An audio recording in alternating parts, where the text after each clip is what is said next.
So fabulous in general means some, mostly people use it to, talk about some sort of, some opulent outfit or architecture or something which is more outwardly. For me, fabulousness starts from inside. And that's what I've tried to say in the book, that, if you're fabulous inside, it will reflect outside. So that is the idea. And I think it's put in very simple words for everybody to understand and take away. Absolutely. And what I really like about the book, and which I would suggest for all of you to pick it up, is it's very simple. बहुत ही simply लिखी है. And of course, you can notice the heart and the heart that's gone into it. But it was the simplicity. But Shalini, I want to ask you, you have blended personal stories with life rules. Why do you feel it was the right time for you to actually put pen to paper? So for after the success of the series, we would get thousands of messages all the time, and then I would type out messages or send them links.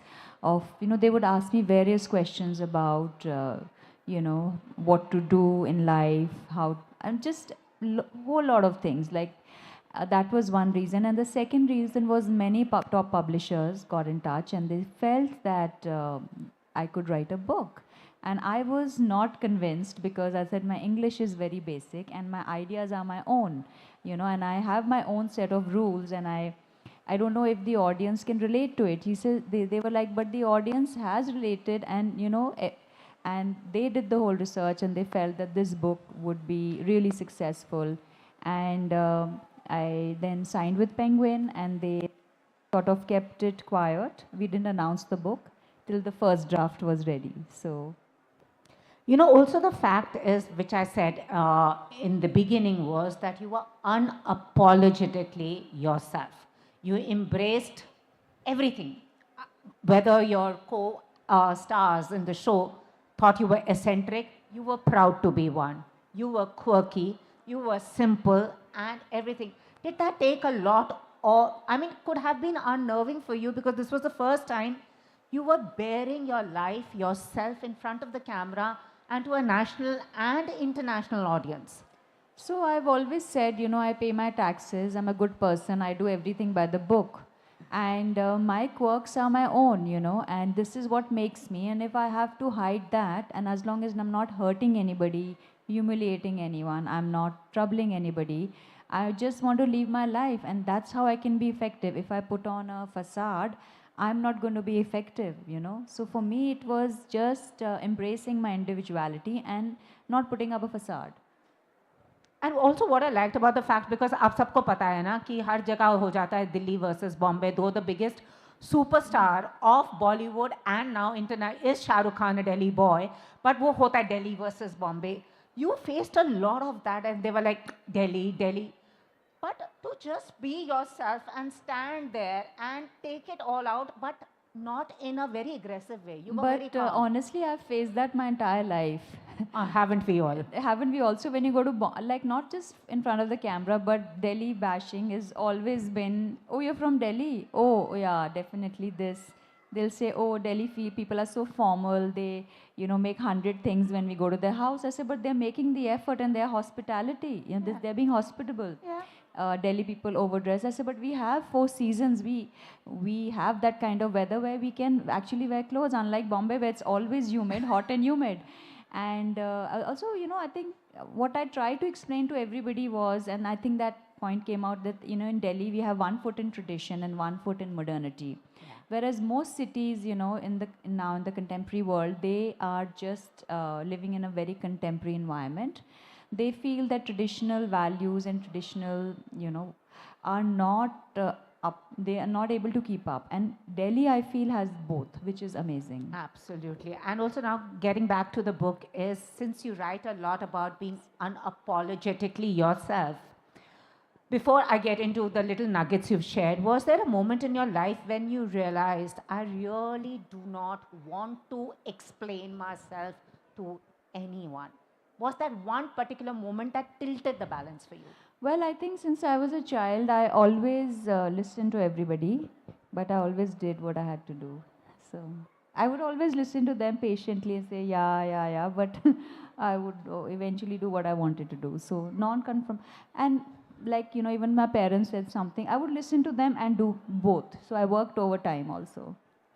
So, I mean, just sharing one personal nugget, she was my junior in school, and I know her classmates who say she's still the same person that she was in S6 and S7. Yeah.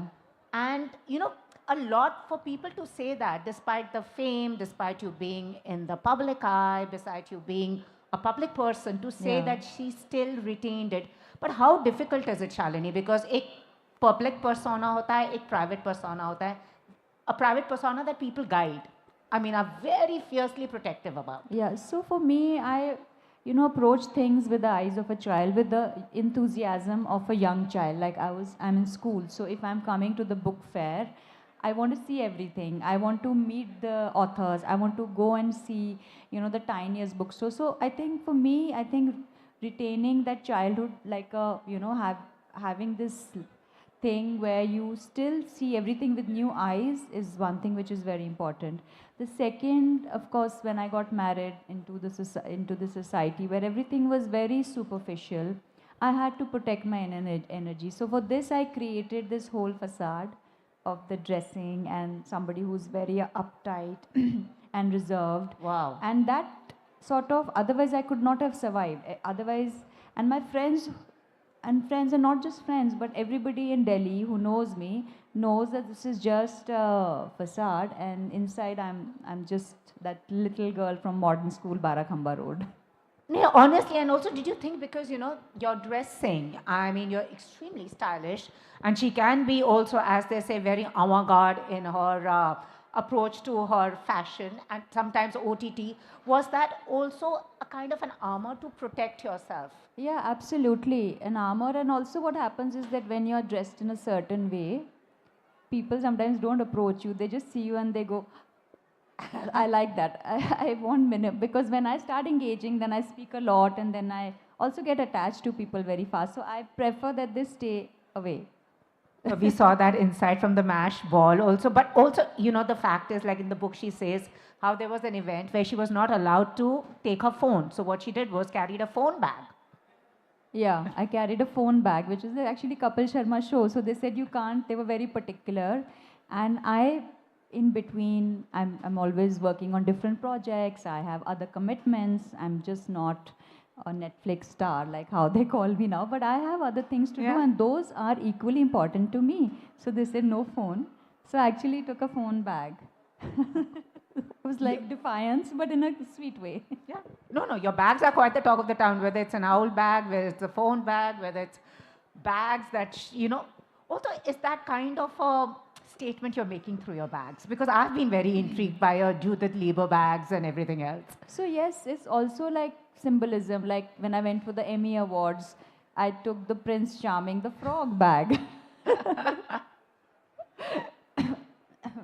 And the joke was that I kissed the frog bag and turned into Diljit. Oh, wow, awesome. It's a personal joke, but I didn't really kiss But the it's frog. awesome. You should be writing another book also on these vignettes. But now coming back to the book, people often see the glamour before they see the vulnerability. In the book, when you opened about your inner world, you talk about the fact that when you got married, your husband is far more spiritual. It got you into that world as well, where you've spoken about your own dadi. So my husband is more religious. Huh. I think my grandparents were more spiritual. Okay. And I think my mom is also very religious in terms of doing things, but I think that that sense of doing certain things certain way came from my husband.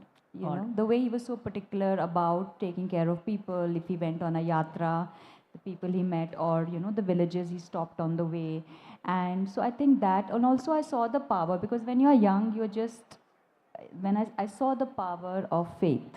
Yeah. And no matter where I went, whether I went to Ajmer Sharif or I went to, a Gurudwara, or when I went to a mosque or Tirupati, synagogue, when you also or when shaved I your went, or hair, when I go yeah. to temples, yeah. So I see the power, because I think that people have been sitting in this space, in those spaces, and praying for centuries, and that somehow, that whole, it makes you realize that you are just there for, I'm going to live 100 years, so I'm here only for 100 years. And these places have been there forever, and Yeah, people have been so. No, but was that also very freeing and cathartic? Because when you're writing and going back in time, sometimes your most embarrassing moments you cringe at, but when you get Well, hindsight, it's very freeing. I've emailed and called up Penguin and said that, can we remove these parts? They are a bit too much. But they said, no, it's gone. We cannot touch it now. So, who was the first person who read your book and what was their reaction? The first person, I Other than your think, editor. I don't want to talk about the editor the at Penguin, editor, amongst your my circle. poor editor. uh, so other than, I think my mom read the book out to my dad, and he was very happy, and he was very happy about it. And I think many other people, lots of journalists, lots of people, yeah. My son hasn't read the book. It's a very personal book. It's very simple book, and it has these fun anecdotes. They'll make you laugh, they'll make you cry, and they'll make you think about your own journey. So the Absolutely. idea was not to, sell my own story. The idea is that I wanted people to think, because these small incidents happen with us and we don't think about them. So there's a lesson in everybody's life, not just mine. No, no, absolutely. I totally get that. And also, she went viral on the show, which also spawned social media memes as well. I do not want anything or anyone to impact my energy. You know, it was like, I don't gossip, it's bad energy. And suddenly people started reflecting on that as well. Yeah. One of my friends, Manish Malhotra, he's a designer. He's like, everybody in my office is quoting you now. All these young interns. So day night they quote you. So yeah, I'm happy. But what was your reaction, initial reaction, when suddenly from this person who just took over the show, as somebody actually the other day was saying, she ate everyone for dinner and did not leave the remains behind? What was it like when you suddenly became this? You know, aajkal validation is when you become a social media meme and when there are reels. What was your first reaction? I called up my PR team and I said that, thank you, have you been doing this? I was in Bombay and the next day. They said, no, we thought you hired another team, another PR. I said, no, I hired you. She said, no, I said, nothing. So then I asked my team, I said, have you been doing all this? They said, no, ma'am, you were in Bombay, we took a vacation. So I said, how is this happening? Then it hit us after a day, after like 20 hours, that this was just all the love. And we had thousands and thousands. Even now, when you open my messages, DMs, I think just God has been kind. And I think I was concerned that people will think, like, not be able to relate to me, but the camera doesn't lie, and people did relate. So I think I'm grateful for that. But how difficult is it actually to live your life in the spotlight, Shalini? Because you are part of the Delhi, page 3 circles and everything, but suddenly to be in the spotlight, post the show, it just like kind of upturned everything. So, I don't have any secrets, I think. I don't think I have any secrets. I have nothing to hide. I'm very grateful for the love and the affection, and I want to use this to have a voice where maybe I can help, women or marginalized community or whatever work I'm doing, and it has really empowered me. Sometimes people say that we are inspired by you, but I honestly feel that their love has empowered me. Their love has given me a voice. What they give back to me inspires me to work harder. So for me, I'm really grateful for all the love and the attention that, everybody is giving me. So And it's funny because you yourself have said till until 2018, she was not very confident and very unsure about being there. yeah. What didn't suddenly the way switched? I thought I came across as a very strong person, and my entire life I wanted to be very feminine. So when I saw the camera, my eyes were very intense. So I thought that I looked very strong, and I wanted to be feminine, you know what I mean? Yeah. So I didn't like the way the camera captured me. And so I would take pictures, but just do a side profile, or I would barely take pictures. Then also had a phobia of speaking. I used to eat up words and mispronounce and sometimes stammer because when I got scared. So I worked on all that. I had a teacher. I used to work 2-3 times a week with him, and just so that I could be functional and not get paralyzed in front of the camera. And later did I realize that I would actually love being in front of the camera. You were born for the camera, as Yash, you said Yash Chopra himself had said that you could have been a Yash Raj heroine. So, I mean, any regrets about a film career? Ki it's all okay. No, at that point I was terrified of the camera and I also could not speak. Like I couldn't speak. I could dance or but I did have the presence, but I just could not speak. You know how in school when so there was no, and I think there's a time for everything, and when you're prepared. So destiny brings you to where you are. And for me this is a medium to reach out to audience. It's not the end. For me, this medium is not the end. For me, this is just a medium to reach out to more people and say the things that I want to say. And if they like what I'm saying and if it's helping them, that's what I want to do. Absolutely. Since you structured the book around 10 rules, if someone were to follow just one rule from the book, which one do you think can genuinely change their life and why? I think bonds for life, definitely, because we always say that certain relationships, something happens among friends and then we let go. But people also have their own issues. So I think for me, a relationship is for entire life. If I invest in a friendship or even a professional relationship, we all go through ups and downs. So we should not give up on people. I don't give up on people easily. Yeah, It that's takes a lot for me to give up on someone. awesome. And that we could see even in the show when they all ganged up against you. You stood by yourself. Was that difficult? Because, as you said, the camera captures everything. But did you have a mask on where one could not see the inner anguish at all? Actually, I'm pretty unaffected. I'm like the rubber uh, leaf, the rubber tree leaf. Huh. I have like that DuPont on me. I'm pretty unaffected because I do understand like people work out of different insecurities, their own issues, and I'm just too busy wrapped up in my own life to actually get Wha- into a situation. I'm You're Zen. I'm not Zen. I'm just not interested. I don't How pretend to does be that Buddha or come? Zen. I'm I'm just sure not. each I one of just don't us have here. the energy to. You have to win the battle, not fight war. Like you have to win the war, not fight battles. Can you tell us one thing? Because I'm sure everyone here, कोई कुछ कह देता है, we get very upset, someone behaves but in a... जो लोग आपके जो biggest critics होते हैं वही आपके फ्लॉज देखते हैं और वही लोग आपको सही एडवाइस देते हैं. जो आपके फ्रेंड्स होते हैं वो हमेशा आपके बारे में अच्छा वो आपको हमेशा अच्छी आंख से देखते हैं. जो आपके क्रिटिक्स होते हैं वो आपको क्लोजली देखते हैं. और मैं हमेशा जो मेरे क्रिटिक मुझे बोलते हैं मेरे को पता है इन्होंने बहुत रिसर्च करके बोला है, तो मैं उसको दिल से ठीक करने की कोशिश करती हूँ. क्योंकि हम अपने जिनको प्यार करते हैं, जो हमारे दोस्त हैं, उनमें सब सब चीज़ हम उनकी पसंद करते हैं.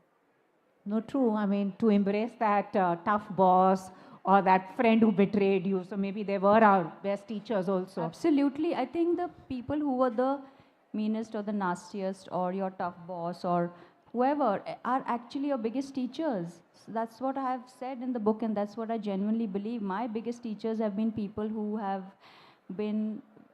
are the ones who are actually, One particular instance, if you can share, because we all love a good anecdote.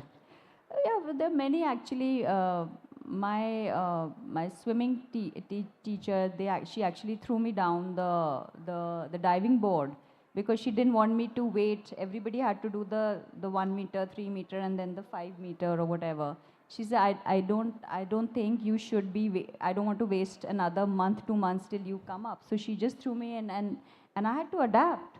So and at that moment I was like, but that was became a life lesson, because for me now I just jump into things. Yeah. And I know I'll have to learn, because we keep waiting, all of us keep waiting for that moment, the perfect moment when I would have learned everything and then I would have mastered this or mastered that. Or but sometimes you just have to jump into the thing and take the opportunity, and then you just learn along the way. Absolutely. And art also plays a very central and key role in your life, as you've said that art in your house is not for the sake of art, but it's energy and there's stories to tell. So, Yeah. how has living with art shaped the way you see the world? So for me, I wanted to be an artist, and I am an artist. I'm not a professional, but I do photography as well. So for me, when I started collecting, the first artists that I started collecting were the ones who I had read about in the books or seen in museums. And for me, it's looking at their strokes in the morning, the works they've created. So for me, it's very personal, and then of course, this whole thing about collecting and everything is now. But when I started the process, it was it was a very different reason. And I think art has enriched my life because you know how authors write, Yeah. artists paint. So it's a dialogue on their times or whatever they want to say. So like a picture's word, 1,000 words. Well said. And which is your favorite piece, if I may ask? Actually, many, and this particular work by Manjeet Bawa, which is Kali slaying the Mahishasur. It's the most beautiful work. It has a black background, and there's goddess Kali slaying the Mahishasur. So it's like women empowerment, and we talk about women empowerment now, but this is Yeah. such an ancient topic. So Absolutely. And you also made a very strong case for beauty as a form of self care, where you spoke about your own diet, your own personal habits, like no gossip, it ruins your aura. Why do you think beauty is often misunderstood, especially now in today's time, where? well, I tell all my friends, they say, when I'm having an issue with my skin. So I'm saying, you're not having an issue with your skin, you're having an issue with your liver, or you're having an issue with your gut. Because everything that is not working inside your body finally comes onto your skin. So it's the last place it comes onto your skin, but it's already, it has already disturbed your inners, and that's why showing on your skin. So people have to understand that, but like having good skin or is just a byproduct of good health. You have to take care of your inner whatever. So someone who's at ease at, say, an Emmy party, as she is at ease at a place where she's helping people. So were there moments in your life where you felt that being fabulous was actually impossible? Being fabulous is, I think, is just being who you are, because you cannot be the same person everywhere. When you're in a space where you are doing photography, or when you're a space when you're socializing, or when you're in a space at like this. So you have to have different skills which you can use, and going back and forth is very important. And I think being fabulousness is doing a task that is given to you, with your whole heart. True. And what is the biggest misconception you felt that people had about you, and you wanted to address it through the book? Well, I feel very happy if people have these misconceptions, Wow. because it's very interesting, because my entire life I was told I was boring, and my friends said you are very boring, so for me I feel very happy if they have misconceptions. It's interesting. It just makes you a more interesting person. Wow. So what was the reaction of all the people who said you were boring? Suddenly you were on the cover of magazines at all these dues. They just still tell me, just don't open your mouth, just don't speak, because to maintain that aura and to maintain that mystery. And she said, just don't be friendly with everyone. You should, maintain that arrogant vibe. Because they now feel this, now you're friends with everyone. So they kind of feel left out. Also, so you speak about purpose and service alongside luxury and beauty. How do you personally balance, say, ambition and empathy? So I think it's important to have a goal which is higher than yourself, and that's what keeps you going. Because when we do things for ourselves, like, so we sort of become lax and we say, okay, it doesn't matter, I'm just doing this for myself, and who cares? But when you have a goal and when you're responsible to certain causes, then you'll definitely make that effort. You'll sleep on time, watch less television, you'll wake up on time, you'll make that effort. So if you were to meet yourself, say, at 18, what would you tell her? I'll just study hard. Study hard. Why study hard? Because I don't know, I think I should, if that's why I had to take all those classes later on in life. And I think, I think language, I was not very good in English. I was good, like the average, but I wish I was better. Okay, and finally, if you were to write this book again 10 years from now, what do you think might change and what would stay the same? I think the book would stay the same, the way it is. I think we would add on, like, we had many more points which the editors removed. They wanted to keep it 10, they wanted to keep it small. But I think we will definitely have a part 2, part 3 of, The fabulous life of yeah, Shalini because Passi. see, this is a journey. It goes on, and there are certain things that you want to share at certain times, and certain things you don't want to share. So, No, very true about that. And Do you want me to do the rapid fire first, or do you want the audience to ask? I mean, your pick. Rapid fire? Okay. So, one word you would use to describe yourself before writing the book. One word, eclectic. Eclectic. Okay. One word to describe yourself after writing this book. Fabulous. Should stick. A daily ritual you never skip, no Uh, matter how busy the day gets. Drinking lots of water. Oh. And sleep. I have to sleep. Okay. And if this book, being fabulous, had a soundtrack, which one would it be? Oh, I think from, I don't know, which one should it be? Mitwa. That's the song that No, made you famous on the show I also. think प्यार कि- करने वाले प्यार करते हैं शान से जीते हैं Oh, शान yeah, से yeah, yeah. मरते हैं शान से That's so for you. No? That's just Perfect. appropriate. That's appropriate. It is. One rule from the book you personally struggle to follow even today. Um, uh, I think I follow pretty much all. That's why I put it there. uh, what I what I believe, what I you know, why I do what I do is because I'm a very lazy person. So if I'm not regimented, I can fall into this deep lazy phase. That's why I do everything the way I do, because I'm an artist, I'm a dreamer, and I can just daydream all day. That's why I have structure, and that's why I do these things, because otherwise I can just procrastinate the whole day. So Wow. yeah. Something people assume about you that is completely untrue. Uh, that is completely, actually, I don't know. I don't really, what they completely untrue. I don't know. This somebody said I have fake hair and all. It's all mine. So, Chalo. She's as real as they get. Luxury for you is, sleep, peaceful sleep. which I think you're very disciplined about your sleep also. Yeah, but also I work, so sometimes, I wake up and send a voice note. Then I wake. Yeah. Okay. So a piece, I mean, you really are very disciplined, yeah? And our piece of advice you ignored once and later realized, wish I had listened to this. A piece of advice I ignored. Actually, my mistakes make who I am.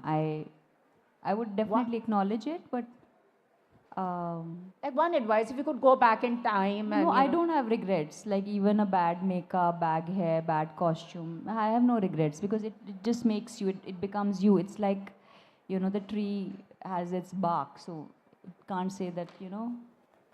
So what instantly makes you fabulous, whatever be your mood? I think cold. I love cold weather. Oh wow. So you live, this is the best for you. So Yeah. one habit you had to unlearn to become more confident. Well, I had to accept the way I looked on camera and in real. I would not laugh a lot because I felt my nose was really big. And I would not leave the house maybe 15 years ago if my hair was not perfectly straight. Your nose is perfect. So what is a famous Bollywood problem?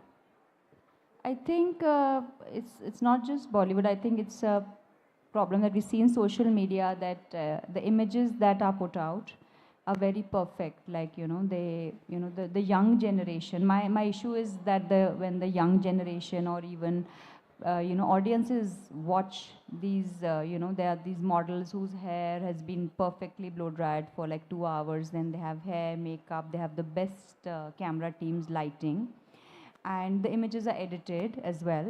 And when all these images or videos or are released to the public, the im- you know the viewer who's watching it wants to do replicate the same thing, Yeah. but not realizing that everything is, like, people have had surgeries or whatever, so that whole image has to change. Whereas if you see in Hollywood, people are more natural, the actors are agree. more natural, I the agree. hair, it's more natural. Like, you can see their freckles, you can see Absolutely. a crooked nose, you can see the irregular jawline. But I think especially in Asian countries, this has become sort of a norm, that it's heavily Asia, especially Middle East as well. Yeah. So I think that whole thing of that perfect beauty, and how is will definitely take a toll, because not just that it's the image which I have a issue with, it's also that it's also time consuming, because after these people are just 20 years old, and then what happens to them if they've done all this at this age, what happens to them later? And the youth is what makes a nation, a culture. And they're, instead of focusing on their work, on their art, or whatever they have to do, they're focusing on this, so. I so agree, and that's so relevant what you've said today, because the validation, all these young. Because they can't help it. They see these images everywhere. They see it in movies, in videos, on Instagram, and everything is edited, or people have had surgery to look the way they are looking. And now also there's this whole movement of going back to non Botox Yeah. faces, or embracing what you were born naturally. So I think that has to come into India as well, into our popular image. Absolutely, very well said, Shalini. And that's something I want all the young people to take away from. What you see is actually not real. Real is what she's actually saying. And being real is embracing yourself. अच्छा तो पूछते हैं heels or flats? Heels. Yeah, heels, yeah. Minimal or maximal? Maximal for now. Okay, for now, never minimal. I've been minimal when I shaved my hair. It was very minimal clothing for about 8-10 years, but definitely maximal. I mean, look around you. India is a maximalist country. Like, so we cannot. I don't think we can be a minimal nation anyway. We love textiles, colors, jewelry, the craft. So, Art gallery or a quiet morning at home? uh, I think a museum. Yeah. Museum, yeah. A compliment that secretly means a lot to you. Being told that I can speak well. And who did it come from, if you can share? It's from all of you just now. So sweet.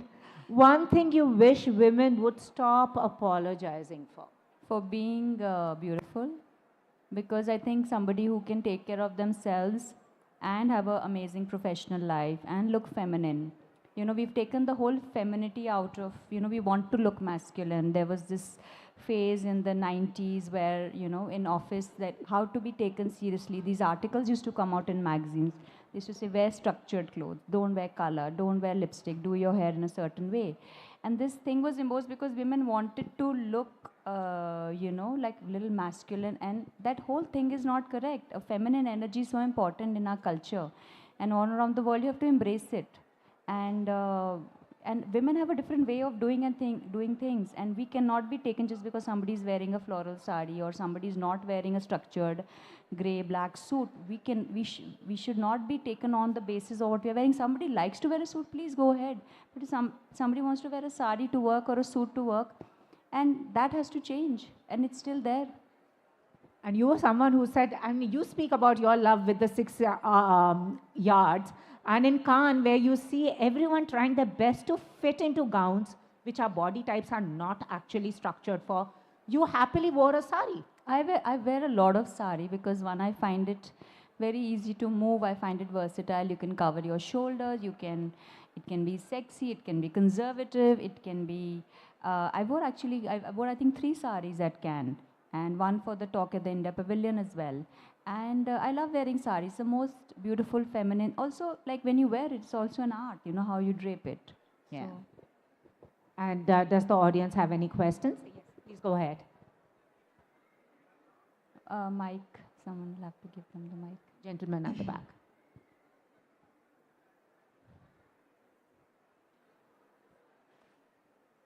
So,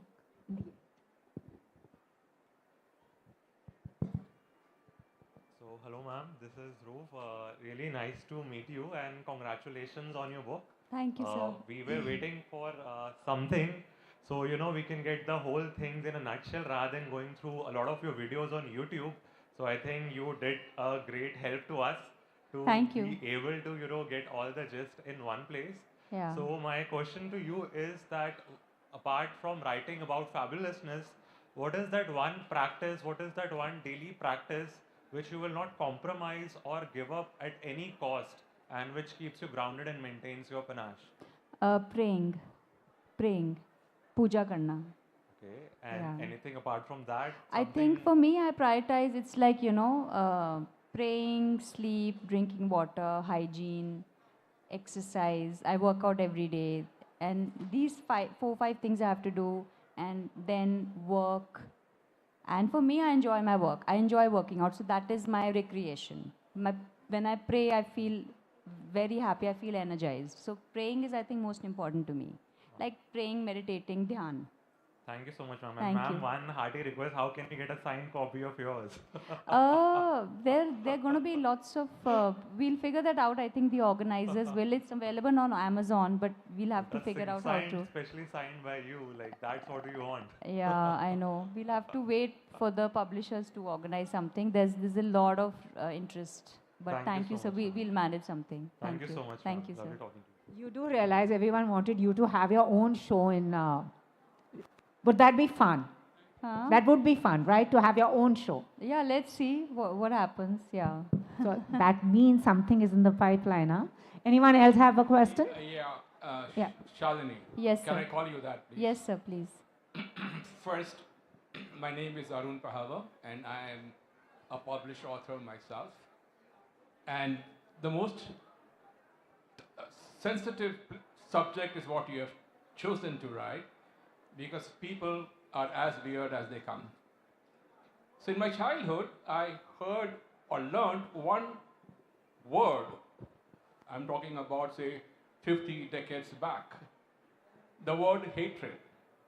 And I never liked that word, and I've never used it till date. This word hatred, and how easily the Generation Z uses it nowadays. That movie, oh, I hate that movie. This person, I hate this person. Today, when I look back, निचोड़ जिसको हम अगर बोलें, so there are two words which I feel the generation should watch out for. Just two words. Is the expectations and taking it for granted. In any relationship, if you maintain, just watch out for these two words. They are the red flags to make it or break it. I would like you to let me know if I've come to the correct conclusions or not. Thank you. Very well said, sir. Thank you so much for your input. Anyone else have a question? Yes, sir.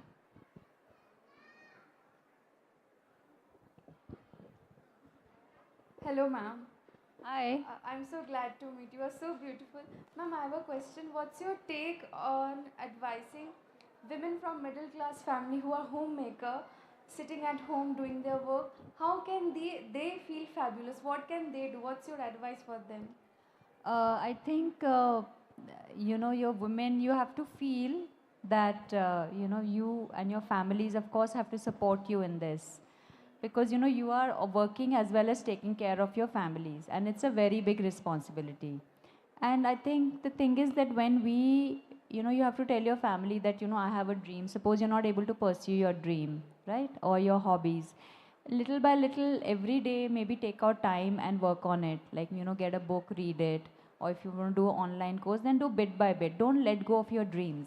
Because what I see is that many women get caught in, working or get caught in their family life and, their daily duties, and they let go of their dream. And when they do that, then they lose hope. So I think if you keep that hope alive, you will definitely get an opportunity.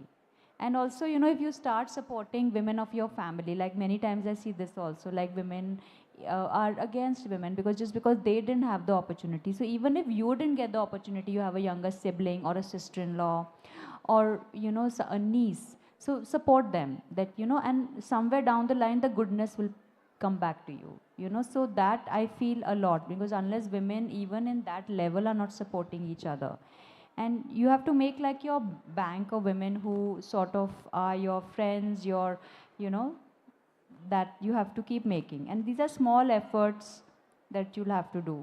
So, thank you. It Thank was you, very ma'am. interesting that even in the book you've said that when someone told you half of GK has been made by housewives, Yeah. and you didn't know whether it was an insult or a compliment. Yeah.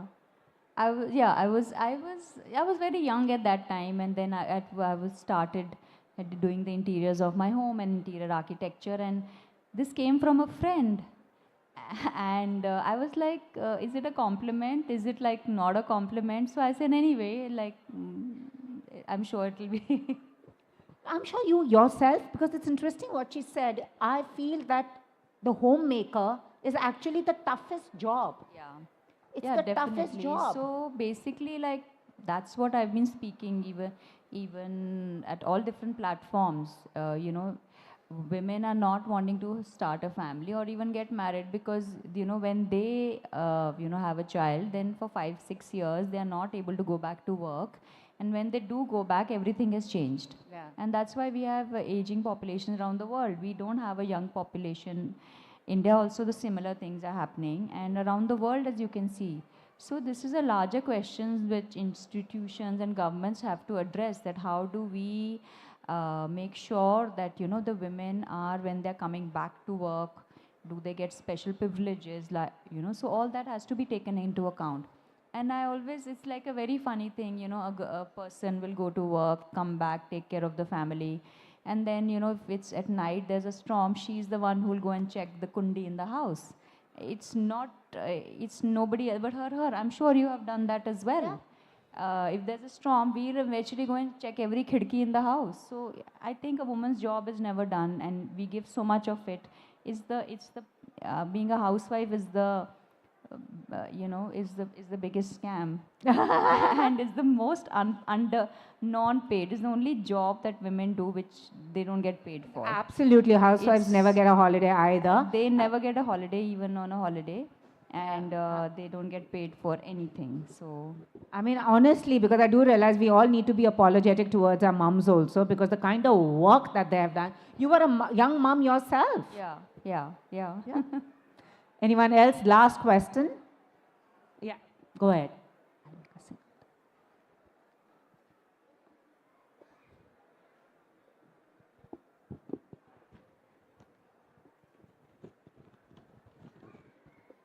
Hi.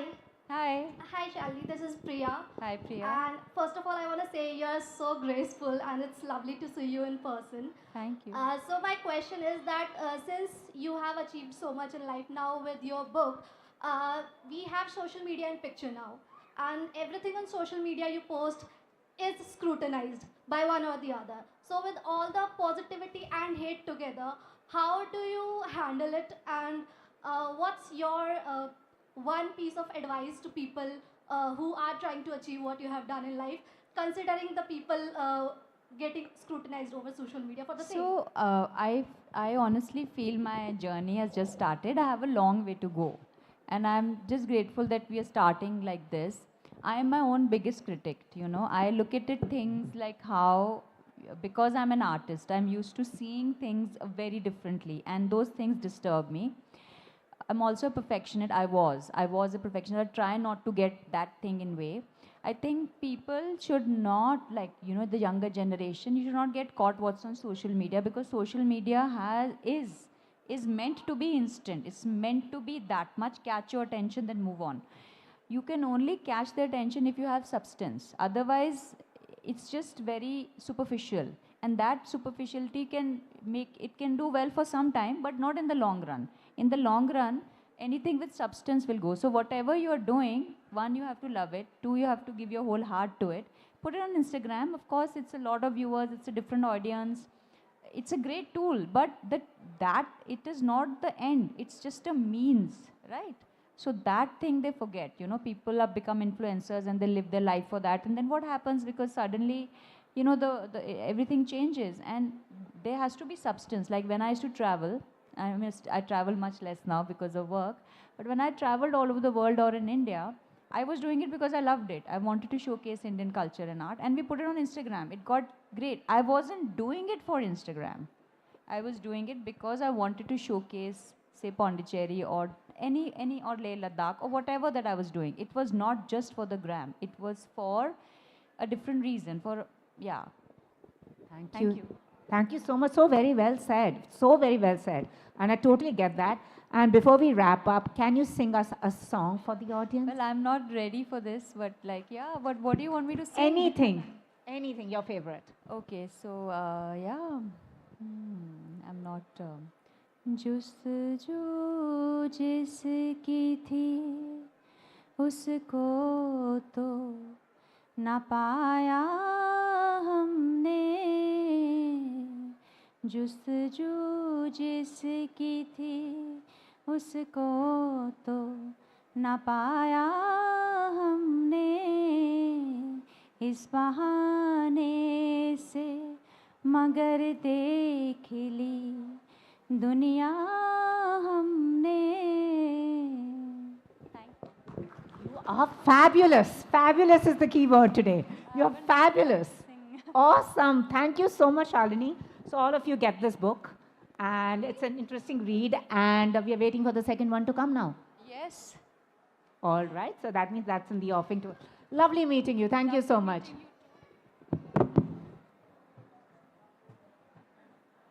Thank you, Shalini. You're welcome.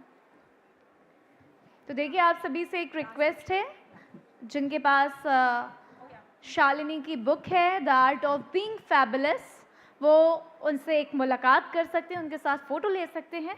तो आप एक एक करके Q में यहाँ पर आ सकते हैं और एक मौका आपको मिल सकता है शालिनी से मिलने के लिए. लेकिन ध्यान रखिए, जिनके पास किताब है सिर्फ उन्हीं को ये चांस मिलेगा. हाँ, लाइक बार्गेनिंग चल रही है यहाँ पे.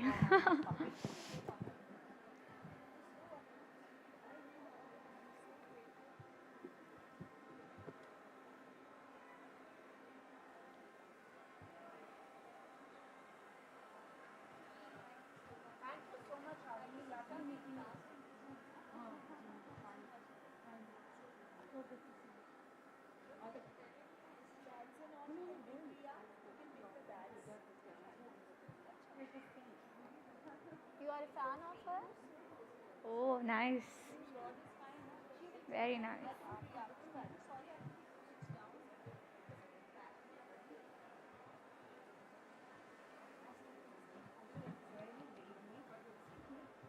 तो एक एक करके आप प्लीज़ क्यू में थोड़ा भी यहाँ पे हैक्टिक.